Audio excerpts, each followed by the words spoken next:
Hello and welcome here for the new tour preview.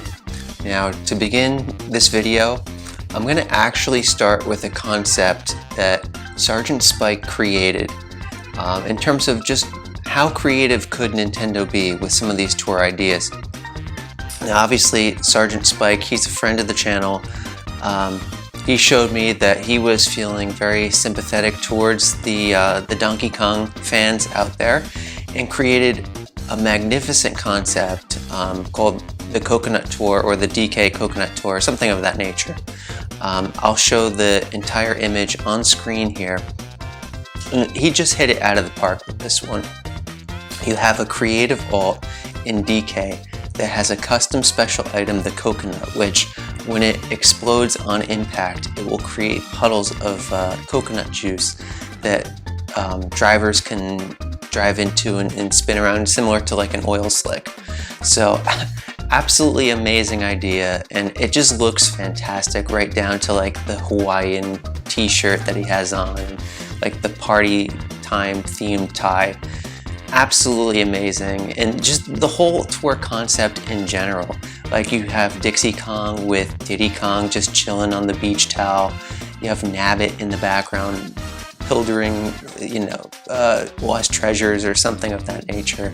And he added King K. Rool and Bowser on the ship. And actually, the whole theme kind of reminded me of Diddy Kong Racing's track Crescent Island, which I'll put as the background music that you hear right now. So absolutely amazing work, Sergeant Spike. Keep it up. Not just myself, but I'm sure all of the DK fans out there greatly appreciate creating this. And yeah, it's just, it's tough when Nintendo doesn't deliver on things that we as fans expect. But look, you know what? Nintendo has done very well with the game to this point, so we're going to cut them some slack. From this point moving forward, I'm going to just cool it with the expectations, with comments that I'm dissatisfied with the direction that things are going in, because ultimately there's going to be good stuff playing down the road, and I don't want to sour things for when that does come around. So yeah, I mean, there's going to be loads of great stuff, and the big question is, what are we going to see tonight? I asked on the Discord, and there was no consensus. It's incredible. What they did is they came out with a Team Rally Tour in which they gave us no new track, and now no one has a clue, or at least a strong inkling on what we're going to see next. We know that the tuk-tuk vehicles, or whatever they're called, were data mined, and they're associated with Bangkok. But most people in the community feel that a new city isn't going to come out so soon after the Sydney tour, which was just 2 tours ago. Now, in terms of what other tracks we may see, there could be something from Nintendo 3DS, Nintendo Wii, GameCube, GBA. If it comes from one of those sources, I'm totally happy with it, honestly. The only things that I really don't want to see, and I'm going to have a hard time not calling out, is absolute filler, following filler, mind you, would be if it's a new SNES. Well, I'll call it new in quotation marks, because I mean, they've pretty much done all there is with SNES. It's just variants or RMX, and I'm not a huge fan of their RMX for the SNES tracks. I mean, some of them have done a very nice and respectable job, but particularly on their more recent ones, I feel like the quality dropped quite a bit. So I'm hoping that we see something from 3DS, Wii, GameCube, something of that nature, Nintendo 64. So anyway, let's boot it up and see what the tour preview has to show us. Here we go. Here is the new preview. So happy it's back on Friday. This is a great time for the tour preview. So let's see what it is. The Trick Tour. Oh no. Seriously? What did I say? Oh my goodness. So we're going back to Choco Island. Wow. Okay, and this looks like a new RMX track. So shout out to Hamburger, you got it right once again, but wow, this really feels like filler, guys. Ugh, man, oh man, oh man. Dare we check the Twitter page? Let's see. Let us see if they have it up already. If not, I'll do my free pipe polls. So intern 4 is still asleep. For starters, let's check out my ranked results from week 1. How did I do? Well, if you guys chat on the Discord, you'll see that I came in first place, second week in a row. I was very happy about that. Back to my peak tier of 48. So lots of good things are happening lately. I got the maximum number of driver tickets. Very good considering that I had spent 5 to bring Dixie Kong to 1,190. 95,000, guys. I can get 100,000 on these tracks, but I didn't want to severely overbake it, so I left it at 95. I think that's a really nice achievement for a free-to-play player that's barely a year into the game. And yeah, I don't invest in Coinbox drivers. I did pull King Bob-omb twice. So you see here, that was a double Coinbox Frenzy run that I did while I was editing one of the videos, so I dropped combo a number of times. It was a very, very sloppy run. But Dino Dino Jungle and Maple Treeway were both amazing runs. I told you guys my DDJ run was double Giant Banana and regular Banana Frenzy, and then Maple Treeway was triple Banana Frenzy at the first item box. You guys sleep on triple bananas, but the point ceiling is higher for triple bananas at the first item box than is coins. I'm able to reproduce that with excellent fidelity, at least on Maple Treeway. But that's true often in many tracks because you get hits with the bananas before the despawn rate. So triple bananas is very good at the first item box, and I followed that up with a coin frenzy. 35,000. Honestly, now that Dixie Kong is level 6, I could have scored 37,000 if I got a triple frenzy, but I just wasn't having it with the luck. So let's go back to the app, and now I'll open up the pipes. Well, actually, before I open up the pipes, quick look at ranked mode here. I did one run on each track. I forgot what a finger burner Royal Raceway R is. So there's Dixie Kong. She's powered up, double capped to level 6. Here I have the Platinum Taxi, level 3, 490, coming in huge once again. And I have this Eggshell Glider, which is in the tier shop, so I can purchase that, and then it will only take 1 ticket to bring it to level 4. I can also uncap that.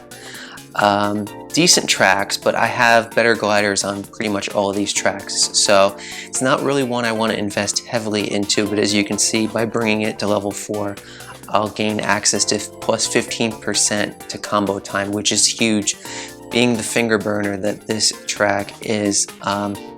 Yeah, it's unless you get the frenzies going, it's very easy to drop combo with only 10%. The slightest delay in the finger movement, and then you lose it. So that is Royal Raceway R.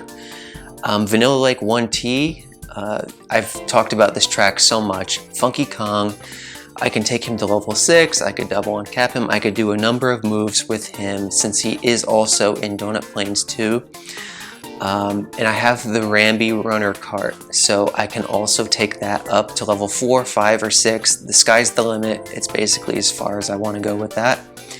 And then this Blue Flower Glider, which is already double capped. It was so useful for me over the winter.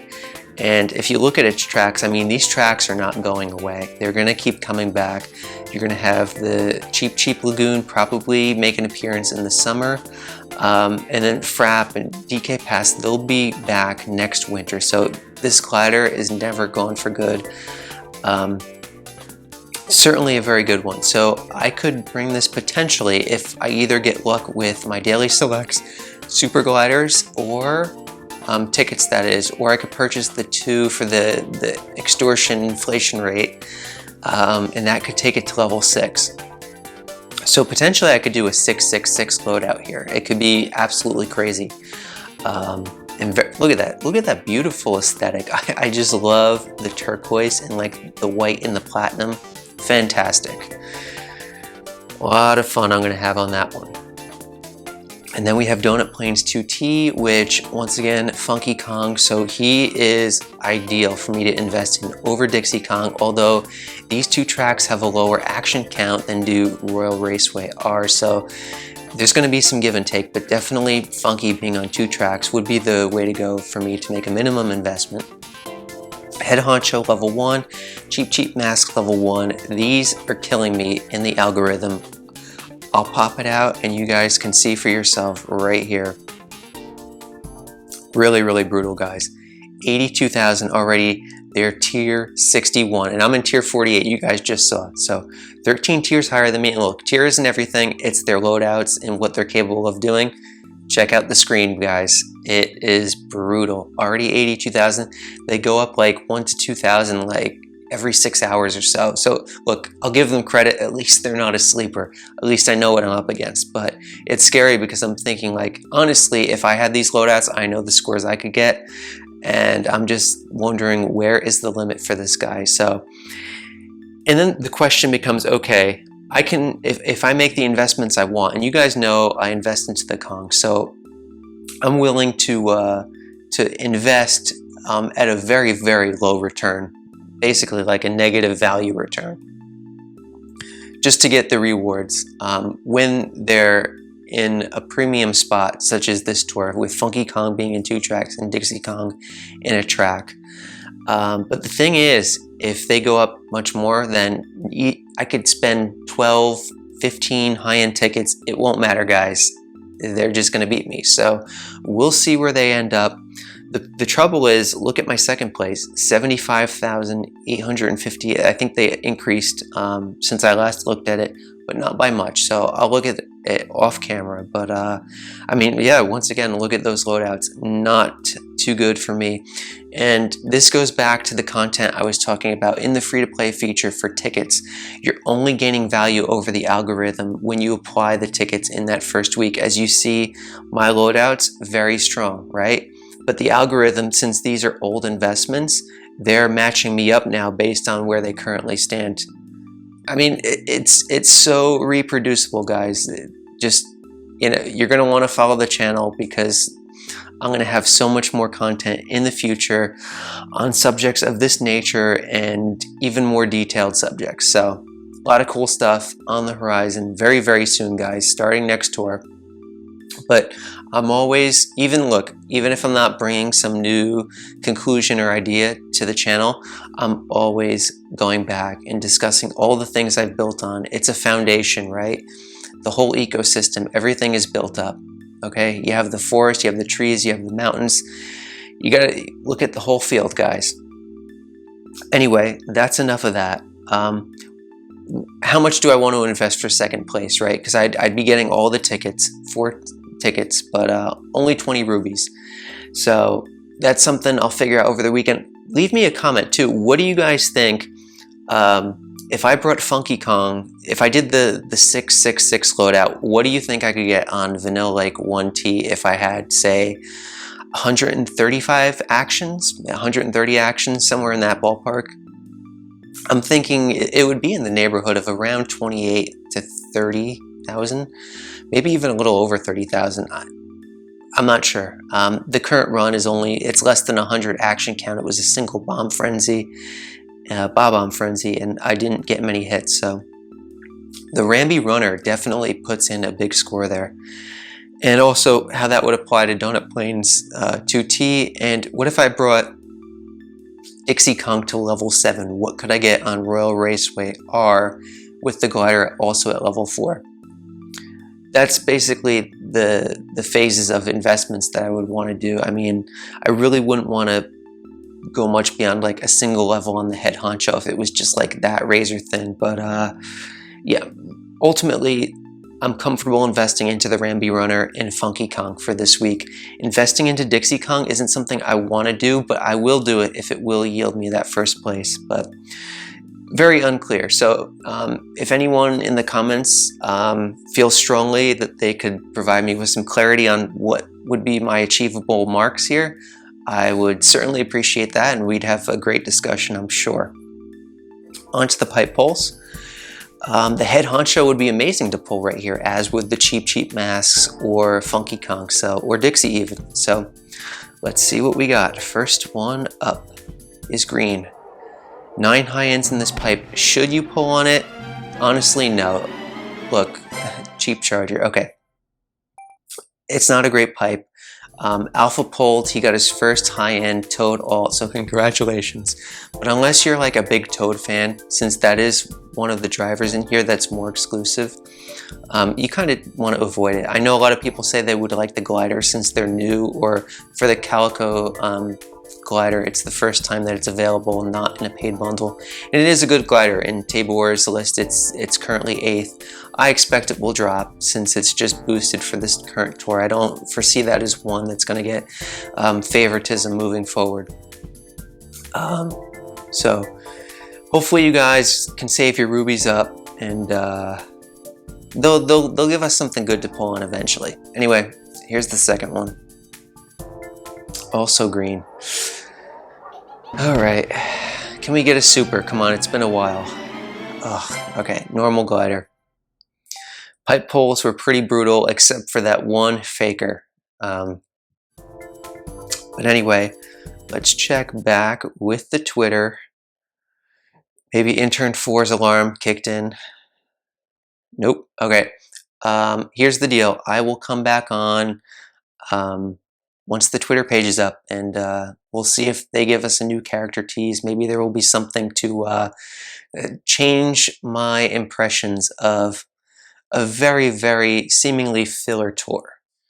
Well, since it's a long wait, let's also check out the shop. So up to this point, I've had actually, this will be the 9th day I'm eligible for a high-end ticket, and 2 days actually consecutive I had a high-end cart ticket, which was fantastic. That really boosts my ticket counts. I'll show you guys in a moment, but let's see if I hit today. So I'm either looking for a super glider ticket or a high-end ticket would be fantastic. A super driver ticket for the 2nd consecutive day. I'm probably gonna pass on that, honestly, because let's swing it over to the tickets. As you guys can see, my ticket counts right now are very healthy, and that's after having used quite a few of them actually in week 1. So I used 10 super driver cap tickets, I used 5 high-end driver cap tickets, I used 6 high-end cart cap tickets, and I used 2 level up high-end cart tickets. So, oh, I also used, what was it, 4 high-end glider level up tickets and also 5 high-end glider cap tickets. Such an exhaustive list, all for the sake of that 95K, but it was a lot of fun that week. Just some more thoughts, again, ahead of the Twitter page, is that with this tour, since it is the trick tour, we're going to see all RT tracks. Shout out to Hero of the Sky, who pointed out that it's not actually just an RMX track for Choco Island. It's also an RT track, which is clear enough to all of us that with it being the trick tour, we'll see all reverse trick tracks once again. So in terms of what do I think the alt will be, since Twitter has not come through yet, that's a good question. Will they bring back the builders in a week 2 pipe? That's definitely possible. And then could they have Builder Toadette in the week 1 pipe? Maybe they'll split it up. Maybe they'll do Builder Toadette and Builder Toad, and also Builder Mario and Builder Luigi in another pipe. So actually that seems pretty predictable at this point. So if they don't come out with the tour preview soon, I will just go ahead and put that in as my official prediction and sign off. Here we go. Luckily, I didn't have to wait more than an hour for the Twitter page to be uploaded. Okay, let me just get a quick little rant out of my system. I don't think they would have to worry so much about us hitting the retweet campaign goals if they showed just an ounce of professionalism when it came to scheduling tweets at the reset time. Such a novel idea, isn't it? Anyway, let us see if my prediction is good on this. We have Builder Toad, Builder Mario, Builder Luigi. What a surprise, right? So let's zoom in. We see the off-roader, that's the barrel train, and the Banana Master, and yep, right there, we found her. Builder Toadette. That's the all very predictable, guys. Look, I'm happy for all the Toad fans out there, but the amount of fan service that Toad and Toadette get is just like way disproportionate to what other series get. I'm happy for you guys. She is kind of a cute character, so I'm on board with this. I'll give it a thumbs up, but like Mafik said on the Discord, why not have like a Monty Mole alt, right? Something that doesn't have an alt. It would be really exciting to see. So food for thought for Nintendo, but they don't watch us because, well, we don't want them to watch us anyway, because I teach you how to beat the game without spending money. Anyway, that's all from me, guys. Have a good night, and let's look forward to the next 2 weeks.